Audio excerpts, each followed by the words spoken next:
Hello YouTube and Patreon, this is Nathan P. Butler, and this is our update for the month of January 2022. It's been a bit of a tumultuous month since the last time I recorded and uploaded one of these. That was back on December 18th, a little more than a month ago. Without going into excruciating detail, basically my first week or so of the semester break was fine. The second week, my wife got COVID. She is fine. They're having her wear a mask now when she's home. She had an extra long isolation period because of being immunosuppressed.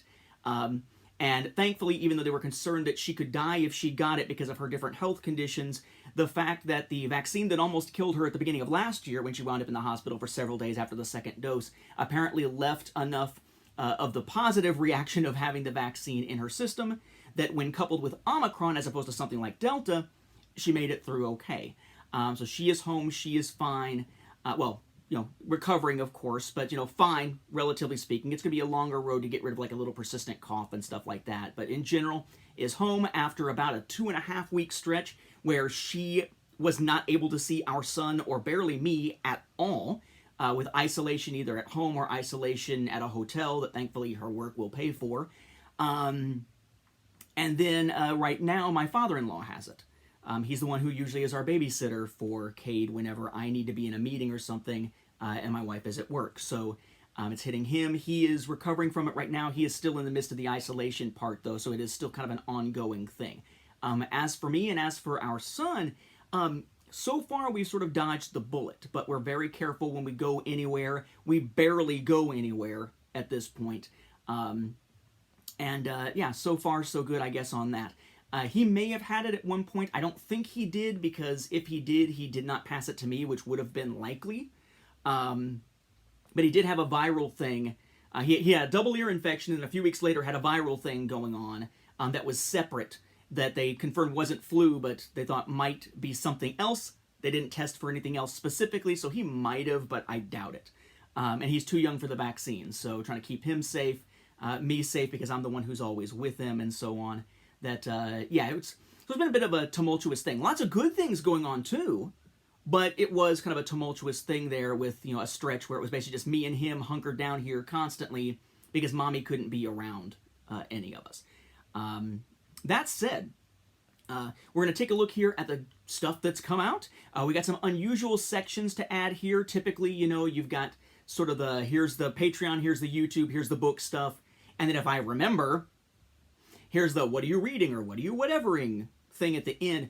We actually haven't had any podcast-related stuff in a while, but we actually will this time because I've appeared on 2 podcasts recently that I want to point out as well. And then a little bit on a new project that I'm working on that I've mentioned before that hopefully, if everything's synchronized to my MacBook like it is supposed to, I'll be able to kind of show you an example of rather than just describing it like last time. So let's start with Patreon. And of course, over at patreon.com/NathanPButler, there are 3 tiers if you want to provide some support. There's the Travelers Through the Butler Universe tier. That's the $1 tier that gets thanks in videos like these, in the credits, and then, while it's still a manageable number, which it seems to be for the time being, I will be mentioning names out loud here in these monthly episodes here.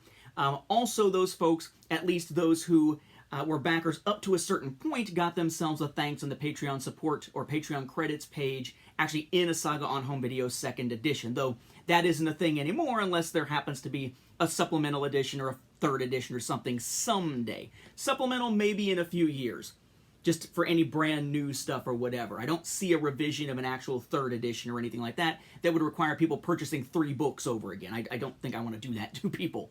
But that's the first tier.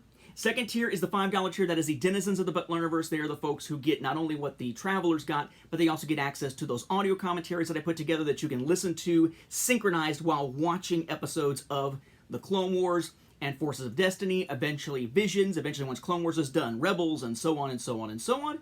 And then, of course, you have the Nobility of the Butler Universe tier. That is the $10 tier. These are the folks who get what everybody else got, but also get access to an exclusive Q&A video every single month where they ask the questions, I provide the answers, usually around the first week or so of any given month.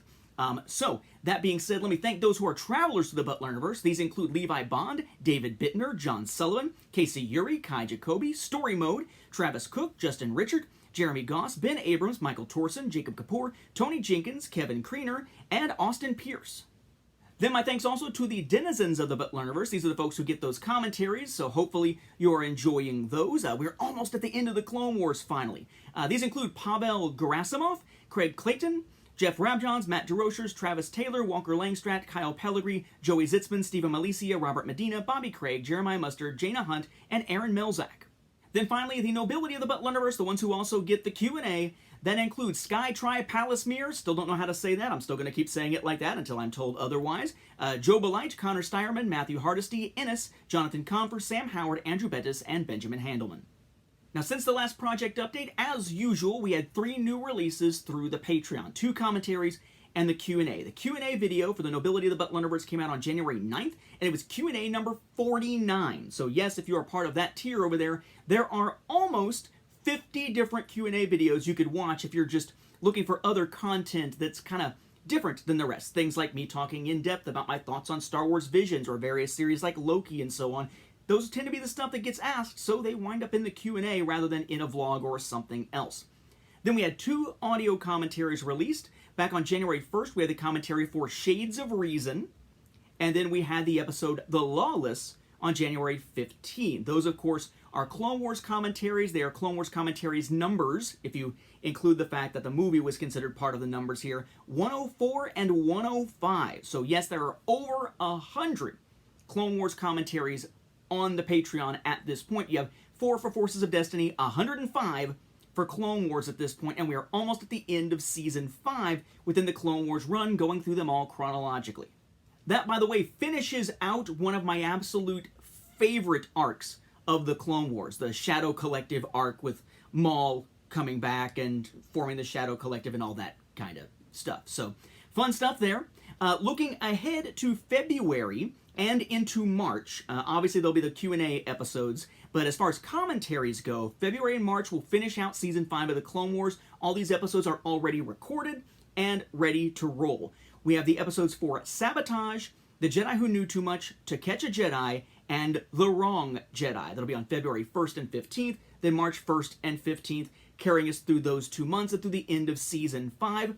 For what it's worth, by the way, one of those, I believe it is The Wrong Jedi, has actually a separate, longer ending section where after the regular commentary is done, I stop and take some time to talk about what we know of the fate of Asajj Ventress after her last appearance in the Clone Wars. We're going to do a similar thing when I eventually get around to finally doing commentaries for Star Wars Visions. A little bit more on that in just a second. But yeah, suffice to say, Clone Wars commentaries continue apace. I still need to record now and take my notes, so take notes then record for anything from Season 6 so far, but all we got left is Season 6 and 7, and then Clone Wars is done, which is something, you know, that has taken many years to reach. What I was saying about Visions, so I'm considering doing a Visions commentary. I'm sorry, I keep looking at the reflection here in my glasses, and it's like mesmerizing because of the time of day that I'm recording this. I'm recording this at about 4:30 in winter in the Atlanta area, and the light just kind of plays a little weird here. But suffice to say that I'm considering doing one for Visions I've mentioned before. This would be coming at it from the perspective of someone who is a Star Wars fan, but not really an anime fan. Not that I just dislike anime or anything like that, just not something I've really been into, so I don't have that frame of reference. So it'd be just kind of coming at it from a fresh sort of Star Wars fan, new to this kind of style for the most part type perspective. But the biggest roadblock was I wanted to make sure to read the book Ronin, which is a spin-off of the very first episode of Visions, which includes basically that episode as some of the earliest content in the novel and then goes on from there and provides more backstory for what happened before and all that kind of stuff. That I wanted to make sure to have that context before I could record a commentary, and I was going to do the same type of thing with a little separate section at the end talking about what we know of what happens after that episode for those who will not go on to read the book. Just like on a spoiler section where it's marked at the end. So now that I've read Ronin, finally finished it, I am going to work my way through doing commentaries for Visions. I'm just not entirely sure when yet. Now I will say with Ronin, stick with it. It's a decent universe. It's an interesting story. But for like the first 20%, 25% of the book, it's written in a really weird style. The author uses a lot of, I think they call it positive phrases. Just The wording and the cadence and the way that it reads in the first bit is really jarring and really not my cup of tea, so to speak. Herbal or otherwise. It's weird because I feel like there's such a style change as it goes through the story that it's hard to tell whether it was like an intentional thing. So if it's intentional, you would figure it'd be intentional throughout the whole thing. Or an editor would have said, what the hell's happening here? Why is this part of the book written this way and this part's written this other way and there's no clear delineation? There's just not. It just goes from one kind of style to another, a very jarring kind of, God, this is a slog to get through type of writing style, to, oh, this is kind of standard writing style. Really weird. But I did finally get through it. Despite the universe tending to conspire against me getting through it by constantly having drinks and stuff spilled on my copy. I finally got through the freaking thing. So I will be recording about Visions sometime in the near future. I'm probably going to get a little bit ahead on Clone Wars before I do that, but I'd like to get those out. Maybe that's something cool to do on like May 4th if I have the time. Like on May the 4th be with you, here's a whole bunch of commentaries for Visions kind of thing. Just really kind of depends on time. Then, of course, we have the YouTube channel, which is where the bulk of my stuff is these days. So on the YouTube channel, we had, from the Star Wars Home Video Library, episode 429, where we took a look at a U-matic electronic press kit, basically a little U-matic cassette, that was a press kit for Revenge of the Sith back in 2005, which is another example of me getting Dave Dorman and Drew Struzan's names backward, as I always tend to do. Then we had the top 5 frustrations from the Star Wars Home Video Library, the top 5 frustrations for Star Wars Home Video collectors. Then we had a video on the second edition of a Saga on Home Video arriving in hardback, which included the first part of answering questions from you all, from viewers, about the book. So it was sort of a hardback launch and Q&A part 1 type of video. Then we had a quick sort of tongue-in-cheek episode from the Star Wars Home Video Library that was a year-in review for film and TV releases in the United States for 2021. Spoiler alert, there weren't any, so the video was basically a quick joke. Only ran about 2 minutes long with the opening and ending. Then I put up a video that was a book recommendation for Justin Berger's The Empire Strikes Back Unauthorized Timeline, which is now out in a new hardcover edition. And then, to counter the negativity of the top 5 frustrations, had a video called The Top 5 Joys as a Star Wars Home Video Collector. And it's weird, the positive response I got to that. I had multiple people tell me that's the best video I've ever done. Not sure how I feel about that. It was a fun video, and it was a very positive, I guess, uplifting, enjoyable video, I suppose, because it was all on very positive topics. But I did find it strange that that's the one that folks were like, this is it. This is the best one you've ever done. Again, it was top 5 joys of Star Wars Home Video collectors, or as a Star Wars Home Video collector, December 27th. It was the last one of 2021.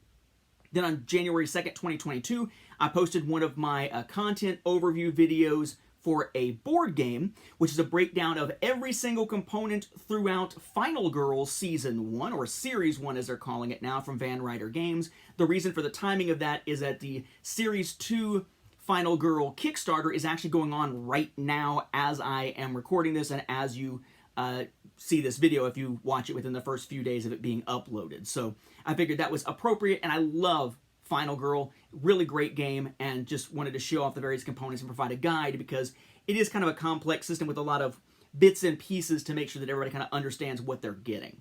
Then on January 15th, I posted the second part of the Q&A using questions that viewers asked about a Saga on Home Video. So basically the Q&A part 1, which included the hardcover launch stuff, that was using questions from the softcover or paperback and Kindle launch video, right, from in those comments. Then I took the comments questions from part 1 Q&A/hardcover launch video to do the part 2 Q&A. At this point, any further questions will probably just be answered in the comments rather than as a separate video.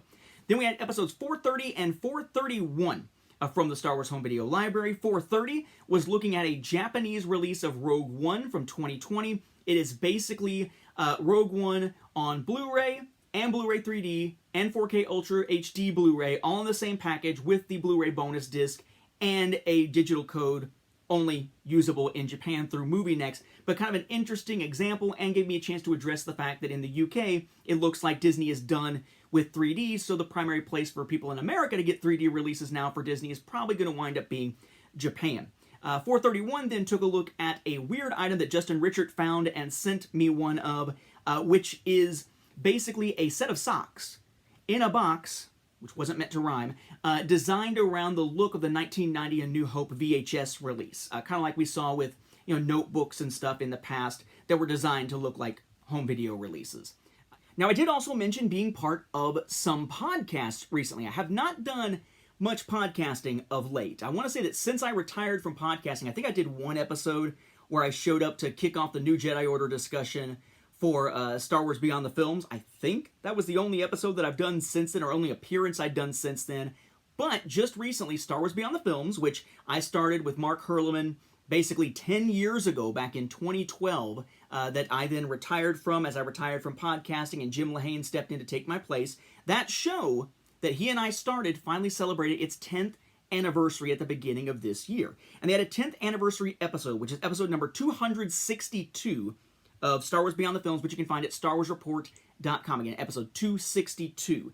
And basically they asked if I wanted to record a little something for the episode, kind of like a message to the listeners and that kind of thing. And I did, and that's actually what starts the episode. It's actually a message from me, and then it goes into the regular episode. I don't think it's necessarily to highlight what I said, so much as they probably already got everything recorded, and they were like, oh, Nathan finally sent his thing in because he took forever. Where are we going to put it? Just stick it on the beginning, man. That's fine. That's fine. But suffice to say, if you check out episode 262 of Star Wars Beyond the Films, particularly if you were someone who listened to the show during my tenure on the show, there is a message there at the beginning. Also, very recently, I was interviewed by the podcast Skywalking Through Neverland. Richard and Sarah had me on the show to talk about a Saga on Home Video 2nd Edition. We talked a lot about sort of the state of Star Wars home video right now and sort of some of the oddball things I've run into. It was a really fun, enjoyable interview. If you want to listen to it, you can find it on episode 353 of Skywalking Through Neverland. If you want the website, it's just skywalkingthroughneverland.com. But of course, it's a podcast, so it'll be on the various pod-catching software and such out there as well. So Star Wars Beyond the Films 262 and Skywalking Through Neverland 353. Odd pattern to the numbers there, but those are the ones to look out for if you want to hear me on podcasts recently, because it doesn't happen very often anymore. Then, of course, the biggest stuff for me recently has been a Saga on Home Video 2nd Edition finally reaching audiences now that it's finally done and ready to go. So we have the paperback edition that is out like so, right? We have the standard color interior, sort of regular paper here. You have Volume 1. We have Volume 2. And, of course, we have Volume 3. Volume 3 being the largest, Volume 2 being the smallest. These are the finished ones I was able to show you most recently. Then I was able to show you hardcover proof copies, but not the actual finished hardcovers yet. Those take longer to produce, which means longer to get out to people. But finally, as of today, literally as of today, I have copies in my hands of all the finished hardcover editions, and they are shipping throughout for those who have already done those pre-orders. They were put in, the pre-orders were like, they'll be about 2 weeks, and then it got pushed back out, it'll be more like a month, then it was sort of, actually more like 3 weeks. Amazon kind of hedging their bets. And I always buy multiple copies of my own when I use the author buying process, so I can have, one really pristine copy to hang on to and sort of store away, one that's kind of my nice one to show, and then one that's just kind of my, I can just use it and whatever it gets beat up, that's okay type copy. So I had 3 copies of each of the 3 volumes in hardcover coming to me. 9 books. Amazon saw fit to send them in 7 separate packages. I guess I should be glad they combined 2 into the same packages twice so it wasn't 9 packages. But come on, Amazon. Think of the postal workers. Yeah, anyway. But I now have these finished copies to show you of a Saga on Home Video 2nd Edition hardback. Maybe I should have led with this, but the book stuff is always near the end. So the cover is very much like what you saw with the paperback. It is, however, a case laminate cover, meaning that it's not a dust jacket. It's actually printed on this really nice glossy cover here. Now inside, it is even better color than the paperback edition because this is premium color. Comes off a little bit darker because of the way that the pages absorb the color or absorb the ink. But yeah, glossy, really, really crisp, really nice looking pictures here. And of course that is available as Volume 1, and Volume 2, and Volume 3. And of course they're also available on Kindle as a print replica version. Very crisp images, you can zoom in and it still keeps really, really nice clarity. Just know that it won't work on an e-ink screen Kindle like a Kindle Paperwhite. You do need to use the Kindle app or a Kindle tablet with sort of a color screen to be able to view those because of how extensive it is with the images. Again, all told, you combine all three of these together, it's almost 1,000 pages total, and it's 1,550 pictures approximately, all in full color. The Kindle version, again, is $14.99 per volume. The paperback edition, like this one here for Volume 3 with that nice standard color interior, these are $29.99 per volume, and then the hardbacks I just showed you with that nice premium color interior and those brighter pages with the hardback and all that kind of stuff, these are $59.99 per volume. And again, the costs all come back to the way that the printing costs work and trying to keep it a uniform cost and that sort of thing. So basically, if you want to go from Kindle to paperback or from paperback to hardback, it's essentially doubling each time. About 15, about 30, about 60. This really is a luxury type set for those who are really going to use them a lot and want the really fancy schmancy version of the book. The paperback is sort of the standard version, and if you want a travel friendly version and one that has really good images because there's no issue of them being printed on paper, so there's no loss of quality of the images whatsoever, then of course you're looking at the Kindle version, which is sort of the bargain and versatile version of it. Now, having said that, the big news, of course, is the hardbacks are now available, but also along with that, one of the things I'm working on involves these mailing labels. Okay, well, what the heck does that have to do with anything? Well, basically, I have been asked, would I do signed copies of the book and make them available? I tried doing that with the first edition, and what I would do is someone would send me the money to cover the cost of the book and the shipping. I would order a copy of the book, sign it, and mail it to them, and it was a pain in the ass. And I imagine that'll be an even bigger pain when we're talking about more copies of books because people are buying, you know, volume 1, 2, and 3 rather than it just being a single book at a time that I'd be signing and shipping and all that kind of stuff. And I didn't have a toddler with me all the time, you know, originally when I was doing that type of thing and going to the post office more regularly. So, trying to come up with a way to do signed copies with something a little bit special without having to necessarily do it that way.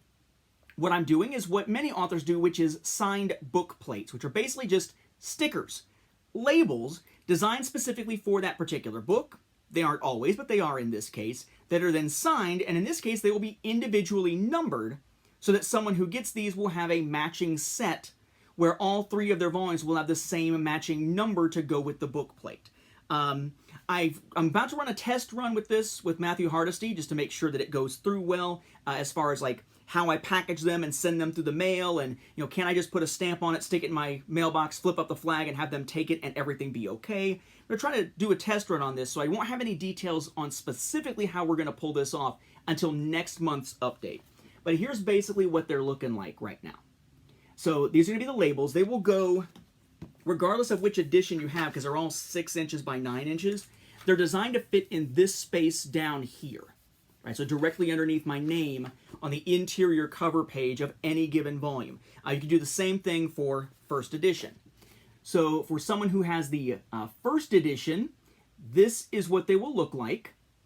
This is a Saga on Home Video, first edition 2017, Nathan P. Butler. I would sign it in there. I've signed a bunch of these in the past, so I'm not going to number them because I have no idea how many I've signed in the past up to this point. So we'll have those for the first edition available. Then for those who get the second edition, they'll be able to get sets of 3 that all have matching numbers that look like this. Very similar, a Saga on Home Video, second edition, 2021 with my name at the bottom, but then in the corners you have those separate sections where you have the volume number, so 1, 2, or 3. Each person would get a set of 1, 2, and 3.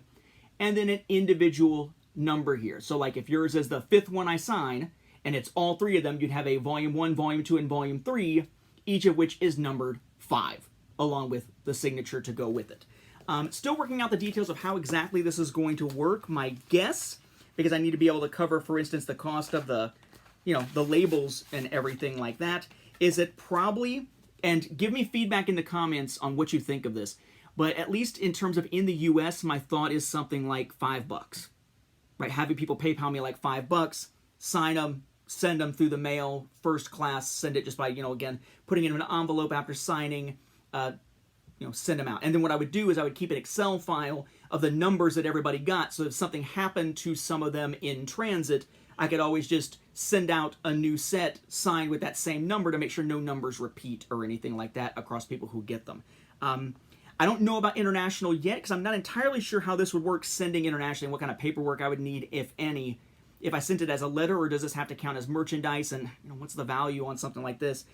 So we'll see as far as international goes, but definitely starting with the US, probably international at the same time. Hopefully, I plan to have some details for you by the time of our next project update. But suffice to say, these are nice size labels to be able to have me just print out a sheet of those, pull them into sets of 3 or 4 for those who have second and first edition, do the signatures, and ship them out through the mail. And then lastly, before we get into the what are you whatevering, reading, etc., is that side project that I've been working on as well, the thing that I promised I would start working on once a Saga on Home Video 2nd Edition was out, because a Saga on Home Video 2nd Edition does not have a checklist in it like the first edition did, and that is that massive spreadsheet of trying to track my own Star Wars Home Video collection, which I will then find a way to sort of tweak and put out for other fans to use as well. It's going to take a while before this is ever ready for public distribution at all, so don't expect it anytime soon. But I want to give you a sense of what it is that I'm actually working on. And this is kind of how it's going so far. Let me stand up and move over here and kind of show you what we've got. So we've got basically on any of these, there we go. It shows the title and the year and the country it's from, the distributor done as a code like 20CF V 20th Century Fox Video, CF CBS Fox Video, etc. The product line, if there is one, like Video Rental Library or All-Time Great Movies kind of stuff. How many cassettes or discs of that type are in the product? Let's see. Other formats. Are there other items of different formats in with it, like a Blu-ray DVD combo pack kind of thing, being able to track that? Exclusivity. Is it exclusive to anywhere? Is it a reissue of anything we've seen before? What episode would you find it in from the Star Wars Home Video Library? Just haven't filled that in for most of these. Where would you find it in the Saga Home Video 1st Edition and 2nd Edition? Any notes about it? Is it owned, and is it part of my primary collection, or is it secondary like something like Spaceballs or something like that?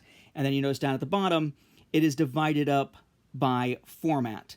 VHS, Beta, CED, UMD, VHD, etc. There's also a page that'll be for like the bonus items, and another one that's a key to the acronyms used for the company names and everything. So working on this right now.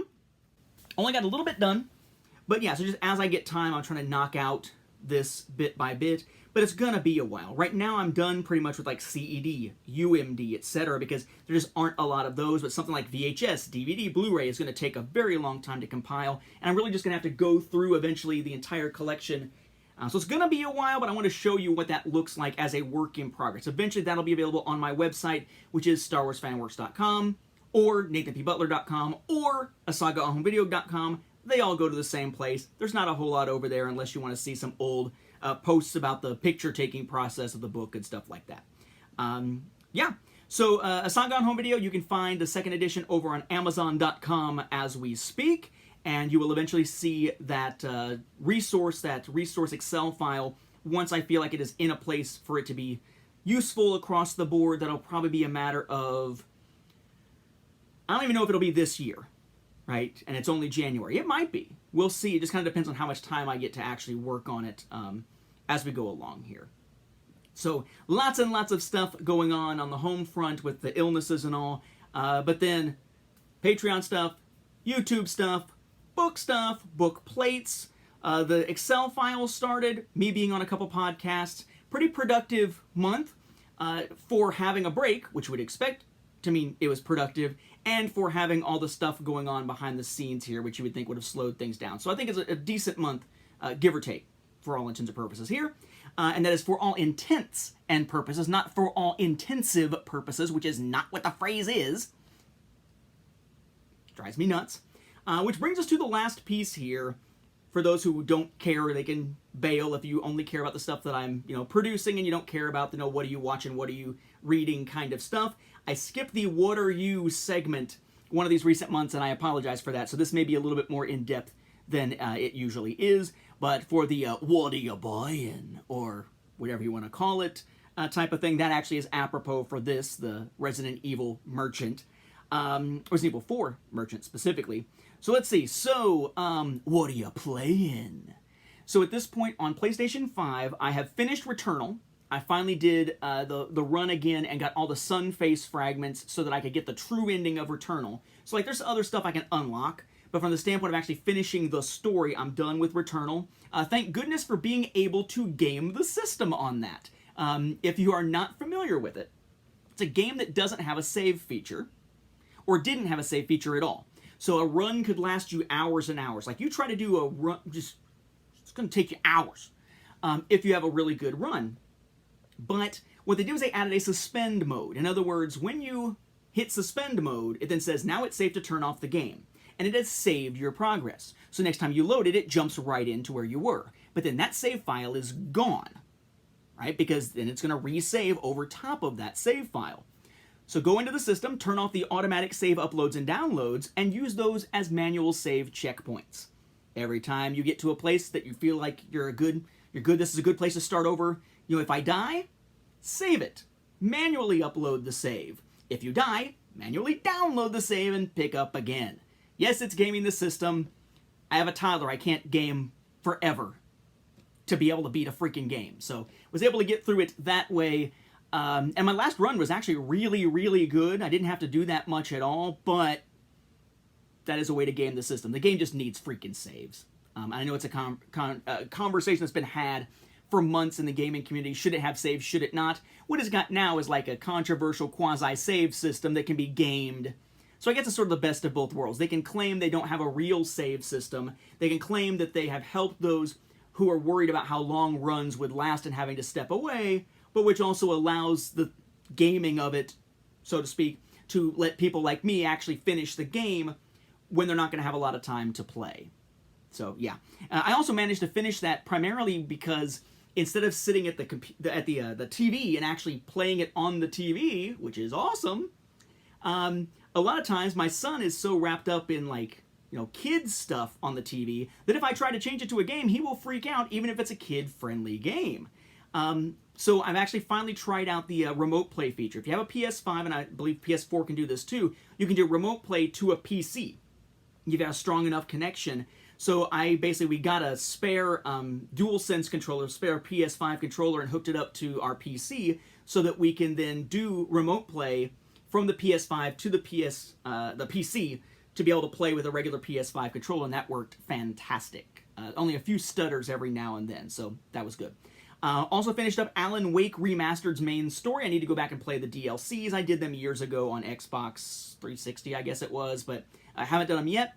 I need to finish the game Control, which I finished the main story of, but there's apparently a side story that ties into Alan Wake, so I've got some side missions still to do, so I'll probably pull up Control and start playing that a bit again. And I'm still working my way through the roguelike Hades, which is really fun. Got to the boss on a run and got my butt completely handed to me. Haven't had a chance to play it much since. I also really at some point need to sit down and play Star Wars Squadrons, but for some reason it's just not grabbing me. Maybe I need to get the VR headset back out and play it on the PS4 or something, but I have a really hard time getting into Star Wars Squadrons. For someone for whom the flying stuff was the most fun part of Battlefront, I think maybe the fact that it's all inside the cockpit, you don't have any outside the cockpit views in Squadrons, kind of breaks it for me and doesn't make it as fun. I really enjoyed flying from outside the ships in Battlefront 2. Or, not Battlefront, yeah, the newer Battlefront 2. Let's see, on Nintendo Switch, playing absolutely nothing. It is sitting there gathering dust at this point. On Oculus Quest 2, just finished Resident Evil 4 on my second run, which was very fast compared to my first run here.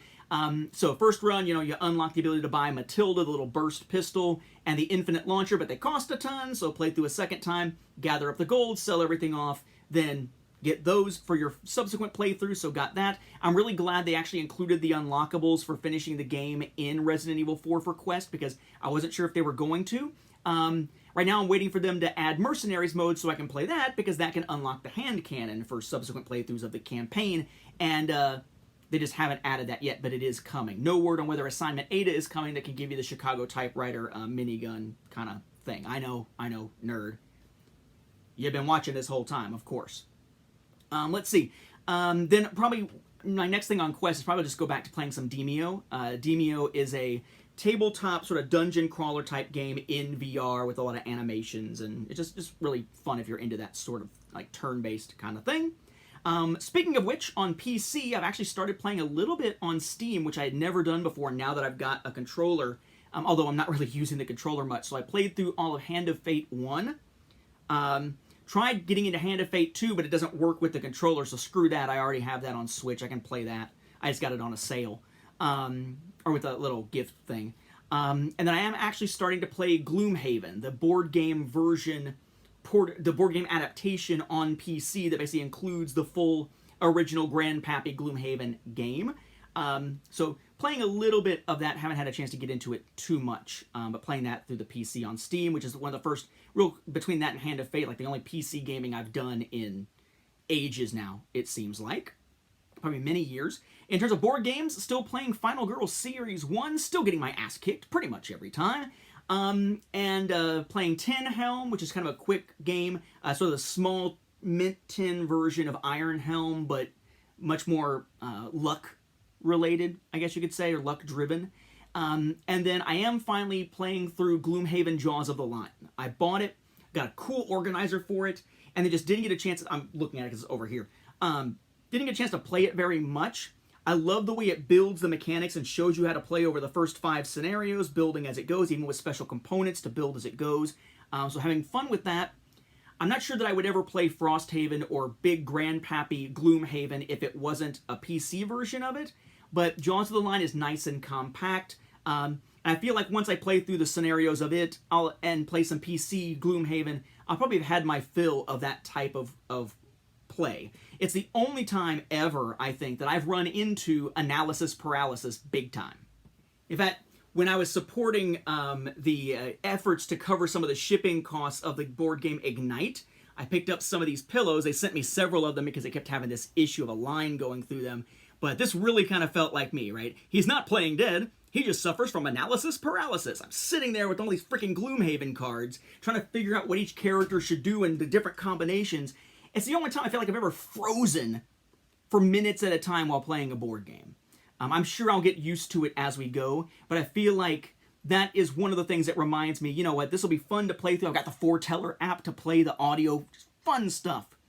But I'm probably just going to play through Jaws of the Lion and be done with board game Gloomhaven as opposed to PC Gloomhaven. I guess speaking of board games, what are you backing? Right now, backing Dice Tower 2022 promos in order to get the promo for ISS Vanguard. I'd love to get the ones for Cartographer Heroes, but those will eventually be available on the Thunderworks Games website someday, so screw it. I'm not backing another promo pack just to get the Cartographers ones, but definitely doing so for ISS Vanguard, which is another game from Awakened Realms, like Nemesis and all that. I'm currently waiting on Nemesis Lockdown to be delivered. They're in the shipping process now. Let's see. And currently backing, of course, Final Girl Series 2 over on Kickstarter, which is the second set of 5 feature films, as they call them, plus a bunch of extra goodies and whatnot for the game Final Girl that I did that video on earlier in the month, or at the end of last year, whenever it was that I mentioned earlier. Then, what are you reading? What am I reading? I'm currently trying to catch up on Star Wars The High Republic, so I am reading Out of the Shadows right now. I've got about 25%, maybe less, left of that, and catching up on the Star Wars comics. And after that, I will just keep going with more High Republic until I have fully caught up on that.